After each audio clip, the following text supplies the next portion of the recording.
So that is an ornamental fifth progression as a, why do I call it a passing 6-3 chord? 6-3 means first inversion, and it's passing because da da da da da. Those notes that I've put in between, do la fa, the do, the ti, la fa. I've created passing notes, linking them together as a scale. So they are now passing chords if you put the scale in the bass, and they're in first inversion, creating a descending scale in the bass. Alright, that's ornamental fifths. Three kinds. There's the auxiliary ornamental fifth, where the auxiliary chord can either be in root position or it can be in first inversion. Then you get the passing 6-4 ornamental fifth progression. Then you get this one that's got kind of a mixture of all the attributes, and where you leave out phase 3 and you base it, and you create this unique version of the sequence of predominant structural chords. Okay, now we continue to the last category in this chapter, which is ornamental third progressions. Now, the first thing to note about the ornamental third progression is, whereas all of the others have a mostly involve 3 steps, and then you can reduce it to 2 steps if you use the appoggiatura version. This always only has 2 steps. It's your structural chord followed by your ornamental chord, and that's it. And that's the ornamental third.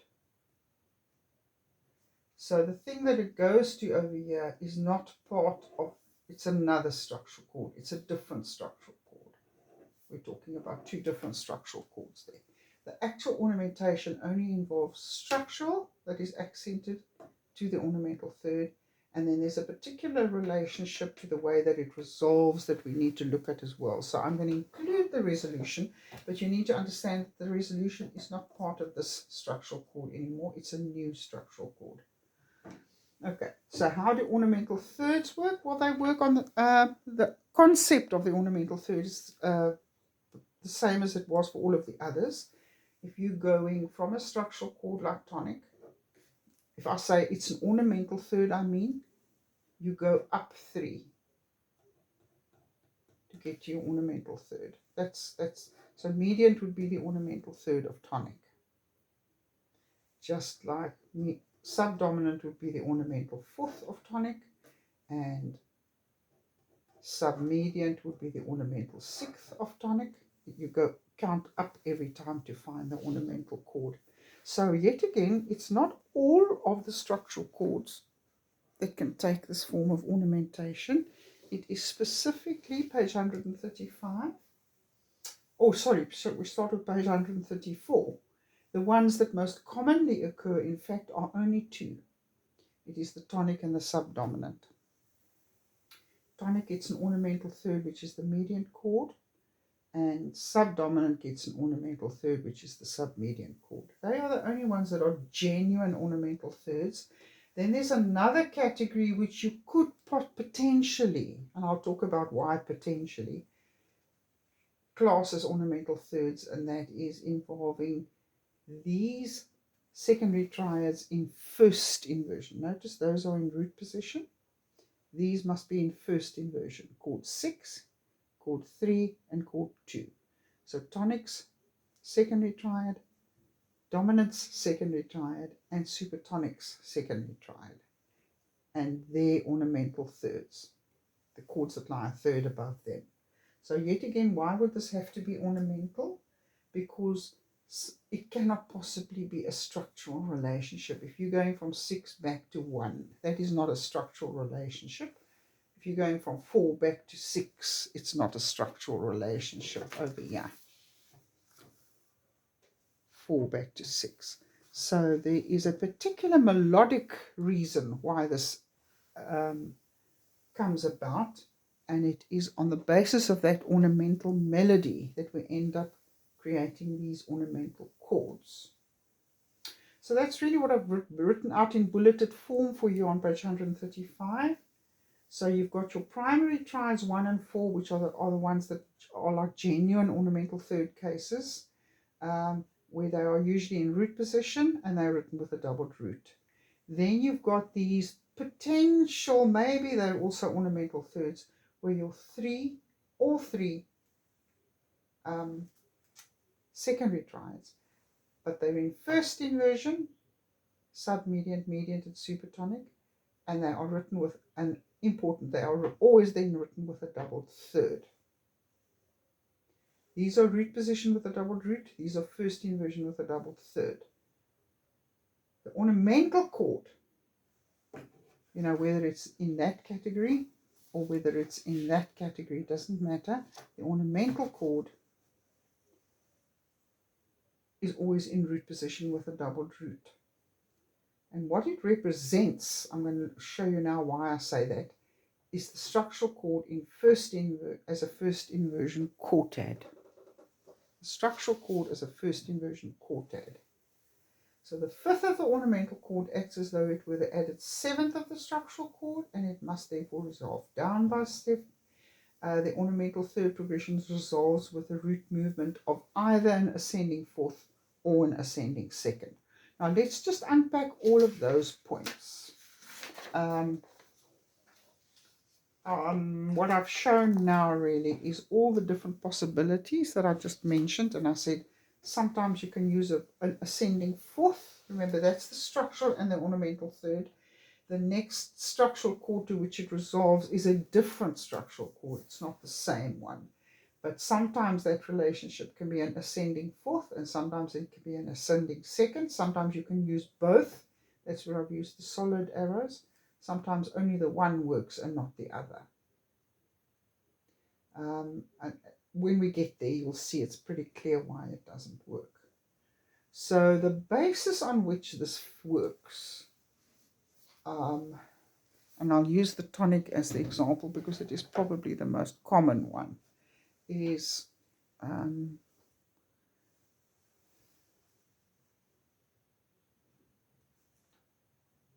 I'm going to use C major's tonic as my example again. Is the idea that you could have repeated two tonic chords where the one is in root position and the one is in first inversion. That kind of idea is very common.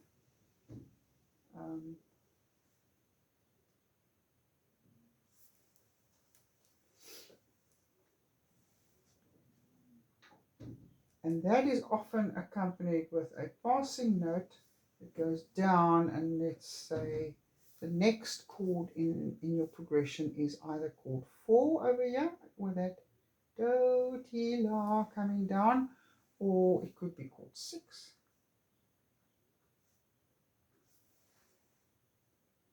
Now, the basis for the ornamental third is the fact that if you don't change what you've got in the middle voices here, if you just leave them standing as they were, and you look at that passing note, can you see that's what you've actually now got is the two C's are gone, and what was mediant in tonic in first inversion is in fact now just EGB.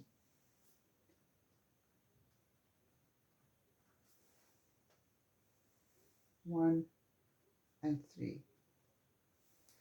Now the reason why I'm saying, if you go back to the previous page, I said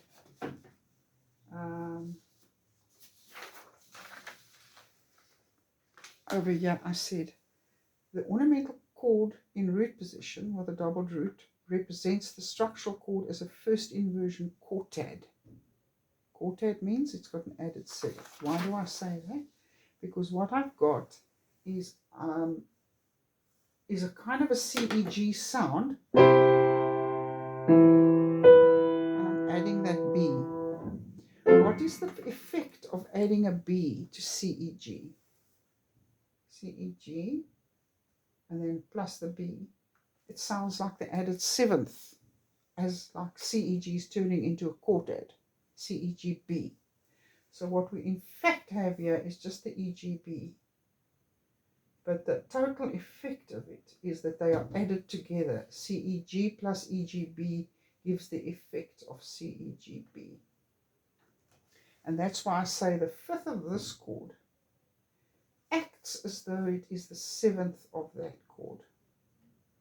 And when you add a seventh to a chord, that's what I'm showing over here on page 137. CEG plus EGB gives the effect of CEGB. And therefore you have to treat the B as though it's the added seventh of CEGB. And what do you do to an added seventh? It must come down by step. That's what an added seventh does. If you turn a triad into a quartet, that added seventh has to come down when it resolves. So that's why you will always, it's always associated with descending melodies. From the doubled root of your structural chord through the ornamental third chord with a fifth, which acts as a seventh of CEGB, and then it must come down. So one must go to 4. Something, in other words, C, B in this case, has to go to a chord with an A in it. It's got to come down by step. And the logical thing from tonic is to go to subdominant, has got the A in, or submediant, has got the A in.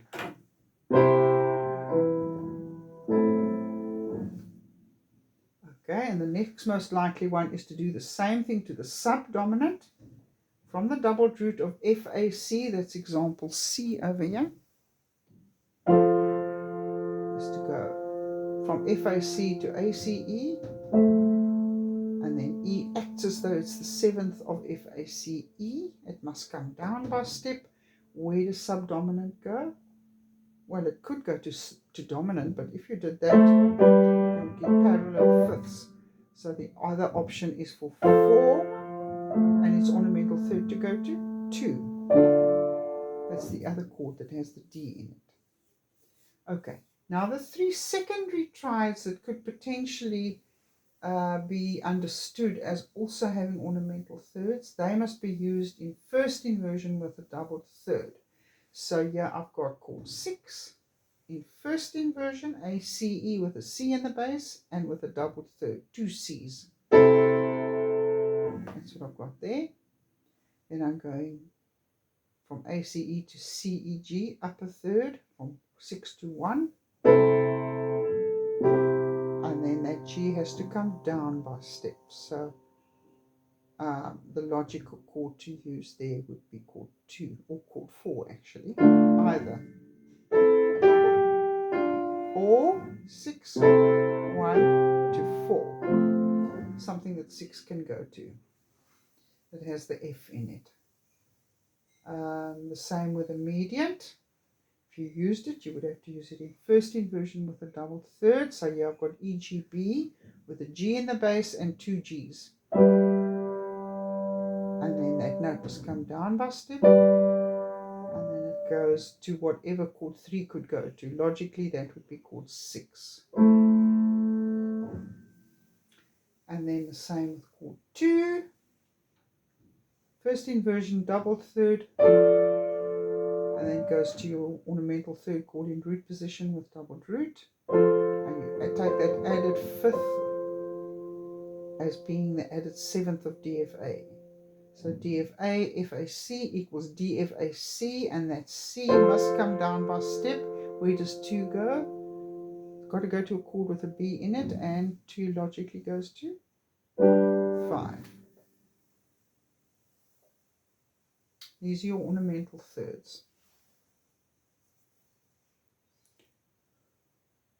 Okay, I'm showing you some examples here. Here's a typical example, is the tonic going to the mediant. Notice the descending scale melody, do, ti, la at the top.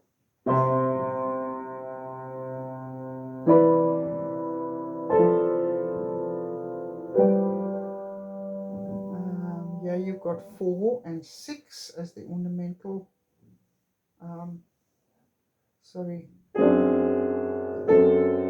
it's called 4 GBD. And then notice the doubled root of GBD is going to come down in a scale like that. And then your ornamental third is going to be at the bottom, and the two middle voices are going to stand still. So the GBD changes into BD F sharp, and together they have the effect of GBD F sharp. And the F sharp must come down.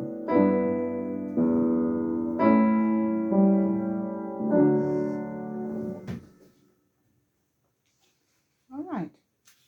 So why did I say that this is a kind of a debatable whether we should call these, sorry, let me just find them again.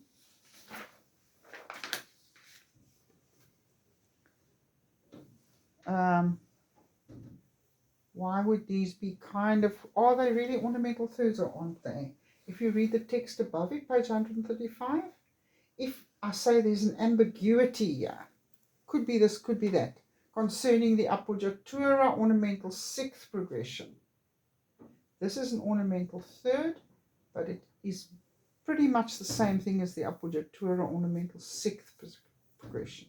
So we have, let me just go back, can we just go back and talk about the appoggiatura ornamental sixth progression again, just to remind you why I'm saying you could explain it as that as well. Remember, the ornamental sixth works on the basis of a, I'm going to take the subdominant chord as my example now. In C major, the subdominant chord, there it is. The ornamental sixth rationale is basically that the fifth of the chord gets an ornamentation, whereas the rest of the notes are kind of held as anchor notes. So that the idea of chord 4 goes up a sixth to chord 2, which is the same thing as going down a third and back. That would be the auxiliary concept. The appoggiatura one would be where you leave out step 1 and you accent step 2. So if I accent step 2, what have I got? I've got an ornamental, this is the ornamental chord and that's the structural chord. I've got a appoggiatura. Why do I say 6/3? Because it's in first inversion. Ornamental sixth progression.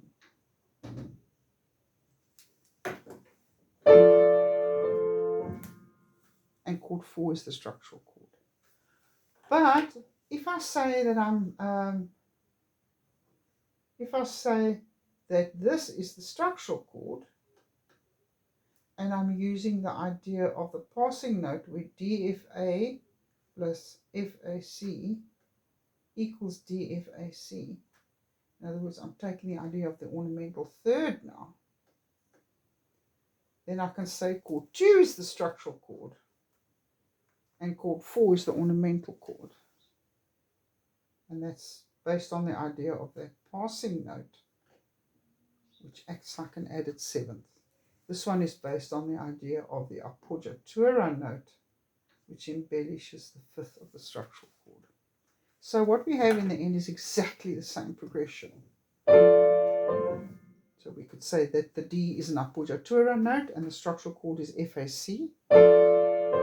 Or we can say no, DFA is the structural chord and C is the passing note. And the chord that creates the ornamental chord. It doesn't matter, that's the point. Either way is fine. It's just where those two categories tend to overlap. All right. So I think I've basically gone through everything now. I think, have I? Yeah, there's some more examples of ornamental thirds. So this is where I say, sorry, if I can just get back to this page, where I say you get into a situation where you could say it's the one or the other. Could be that the first note is the appoggiatura note, and that's ornamental sixth ornamentation.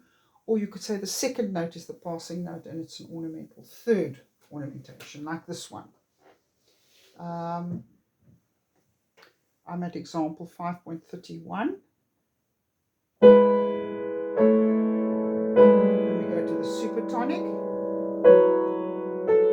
And then we go to a chord which starts off as B, B, G sharp, D sharp. Chord 3 in first inversion with 2/3, G sharp, B, B, D sharp. And you could say chord 3 is going to chord 6. Over there, 3 goes to 6. Or you could, and then you would simply say that that is a passing note. But in the process of using that passing note, G sharp, passing note to E,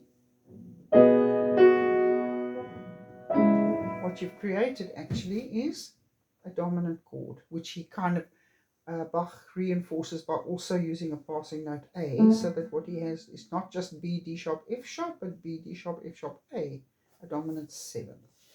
So that chord 3 turns into dominant 7th before it goes to chord 6. So you could say that G sharp is the structural note and the F sharp and the A are the passing notes. In other words, chord 5 is the ornamental third progression. That the chord is actually G sharp, B, D sharp, and then B, D sharp, F sharp is acting like the ornamental third. So that F sharp acts like the added 7th of the G sharp chord, and that's why it must come down. So you could say it that way around, or you could say, no, this is actually a dominant chord, B, D sharp, F sharp, A, and that G sharp is just an accented appoggiatura note, or in this case an accented passing note, but it's the same thing. An accented dissonant is actually just an embellishment of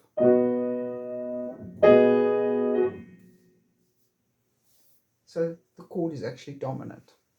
Could be either way, doesn't really matter. Okay, so what I'm going to do is I'm going to send you another worksheet now where you can practice ornamental fifths and ornamental thirds.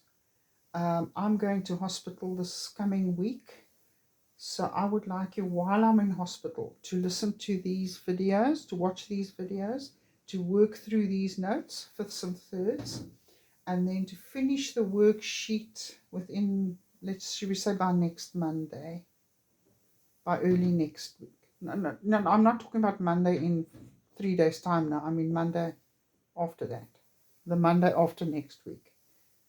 Okay, you must send me worksheet 2. Then I will give you more than a week. Let's make it, should we make it 2 weeks? I'll give you 2 weeks after that. I'll confirm the dates with you later. 2 weeks after that to complete assignment 1.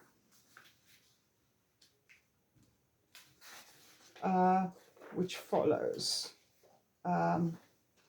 It's called, in the notes, it's called 5.6.